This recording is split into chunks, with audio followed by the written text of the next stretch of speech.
ไอ้ไม่สงไอ้ก็ค่ะทั้งเสียงกันนะก็มีไอ้ก็ขนาดไรก็ทำแจ้งแรงมาว่าที่เฮ็ดถือกว่าถือป้ายเนี่ยเขาที่เฮ็ดถือมาที่ในมันก็ในวิดีโอของในติลัดนี่ตั้งหมดอันไรหางแฮนในเมืองมันนั่นหรือเฮ็ดสั่งหลายๆเนี่ยนะเพราะว่าอันตั้งเสื้ออันเขาเดมาที่ถือป้ายอันเขาหรือไรมีไว้อันตั้งในไม้พังตัวอันเขาห้างมัดปองตีนนั่นน่ะนะไม้พังตัวเขาเพราะเขามีอันนั้นยาวเนี่ยเขาก็เฮ็ดพาสปอร์ตขนมพาสปอร์ตว่าคำเมืองเฮ็ดพาสปอร์ตแน่แน่เขาได้เฮ็ดอะไรมีหมอกเก่าอันเนี่ยค่ะนะก็อันที่ไหนได้พีเจเลยดังพีวีนั่นนะเนาะพาสปอร์ตเนี่ยเพราะว่าเขาเฮ็ดพีเจใส่มาบนไหนจึงอันเขาได้เลยต่อสู้ซ้ำเขาเลยมีว่าอันว่าเขาดีกว่าเฮ็ดการเนี่ยนั่นบ่มีนั่นคำปันขึ้นเฮวินค่ะเพราะเขาเฮ็ดพีวีใส่มาเนี่ยซ้ำย้อนว่าเขามาซ้ำเลยพาสปอร์ตออฟฟิศก็เลยมันหยาบนะเขามาเลนเนี่ยก็ขึ้นเฮวินง่ายอินย้อนนั้นเพราะว่าได้เฮ็ดได้เฮ็ดพีวีใส่มาค่ะดูไปเนี่ยอย่างไรเขาหรือเฮ็ดจังไหนมาเนี่ยเพราะเขามาตั้งในนั่นเนี่ยอันเป็น PV และ PG เนี่ยคำไรแจกนะที่ในคำแจกไว้จังนั้นยันนั้นไรเฮ็ด PV เสียก็มาเนี่ยเนาะอันแรกก็ขับตอนเฮ็ดพาสปอร์ตก็ไม่ทำพวกการเฮ็ดพาสปอร์ตนั่นจำติมีทั้ง2เมลกันนะเขาเดี๋ยวเอาปล่อยซาสีเฮ็ดอันนั้นเขาเดี๋ยวเฮ็ดทางกล้วยเนี่ยเพราะว่าเขาคู่เขาหมอเขาเฮ็ดทางกล้วยไหลเป็นสังนะไรเสียงน้ำก็การเพราะเขาซ้ำหัวหมอไล่มันเนี่ยเขาจังปล่อยซาเนี่ยก็ติเสียงน้ำบินติเสียงหมอก7เหมือน5เนี่ยกันนะเพราะเฮ็ดกล้วยเขาซ้ำติเสียงหมอก2เหมือน5กันนั่นก็แทงเพราะเขาเฮ็ดพาสปอร์ตยาวนะอันเดลัย10เพชรแทงซ้ำเพราะเขาไล่พาสปอร์ตแล้วนั่นนะเขาเดลัยก็ต่อวีซ่าค่ะเนาะวีซ่านั่นย้อนว่า UAE เนี่ยลุ่มเขามีตั้งเมืองมันในแหละเขาได้กับ10กันในแรงแต่ได้ต่อวีซ่าเนี่ยเขาเดลัยกว่าทางกรมนิเซียนอันนะอันเขาตั้มใส่เพราะยาวก็เขาปั่นพาสปอร์ตเขาก็รัดว่าเขาใครมาอยู่ป้ายไหนก็เขาได้หาวีซ่าเขาได้เอาวีซ่าตั้งในตัวปั่นเขาวีซ่า3 เดือน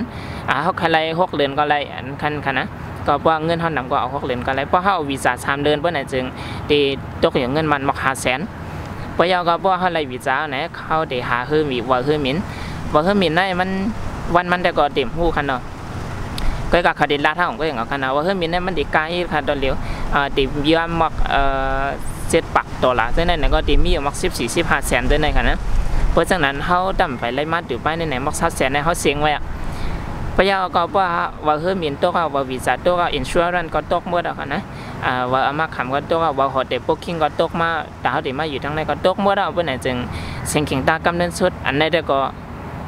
โควิดเทสค่ะโควิดเทสเนี่ยลองใหญ่ติดๆค่ะเขาโตเจ้านั้นยังหมดแล้วเขาเลยจ่ายเงินหมดแล้วกันนะสังเกตว่าเขากัดแจ๊ดเสียเขาเปลี่ยนมาโควิดเพื่อนจึง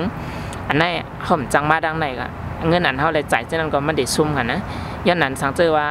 ฮัตซุนสังเกตยุ่มยำว่าเจ้าเก่ามีห้ามเพราะว่าเป็นสัญชาติในใจเจ้าเก่าเนี่ยนะเนาะว่าเจ้าเก่ารอดโควิดห้ามรอดในได้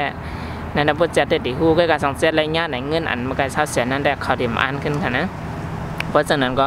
อันว่าโควิดอันเขาซ้ำเข็ม2 มาให้อันเบิ้ลปันที่เมืองมันนั่นได้มันใส่ไรสังกันนะสังเกตว่าเขาเดี๋ยวมาหนักเมืองเขามีก็ย่อมซ้ำย่อก็ย่อมซ้ำย่ำก็ย่อในเขาเดี๋ยวไรแจกแทงกำกันนะเพราะเขาไรว่าอันนั้นนะจังเขาสั่งใครมาหนักเมืองไรนะครับหลังจากว่าเขาโควิดก็เขาออกเนี่ยก็เขาหลุดไปวันเหก็ขึ้นให้บินเลยนะครับนะ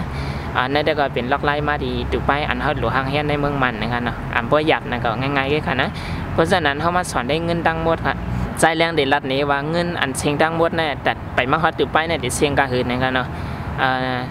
เขากับเฮ็ดพาสปอร์ตในไหนเข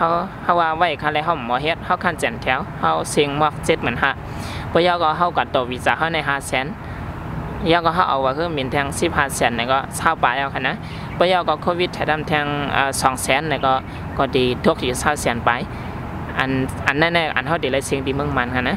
ครับนั่นได้ก็เป็นตอนเงินนะคะนะตั้งหมดแต่เรื่องขึ้นทบนี้ค่ะนะยันนั้นสังเกตว่าที่มาดีตัวไปนั่นได้ก็ดีชุดมันเงินได้เขาหลุมมีไว้หมอก30 แสนนั่นได้ดีค่ะนะสังเกตว่าเงินเขามีไว้กับว่าหมอกนั่นวันนั้นจึงก็ดีหยับดันตาเขาเนี่ยค่ะนะค่ะย้ำว่าก็ขอถามมาเจ้าหน้าที่ปองใจกันยาวคณะว่าตีถือมาเงินซ้ำเชียงกะหือนะครับเนาะจานแรงมันลัดนี้จากการทบกันในวิดีโอหัวหน้าค่ะยินดีขับใจถึงกูก็ค่ะ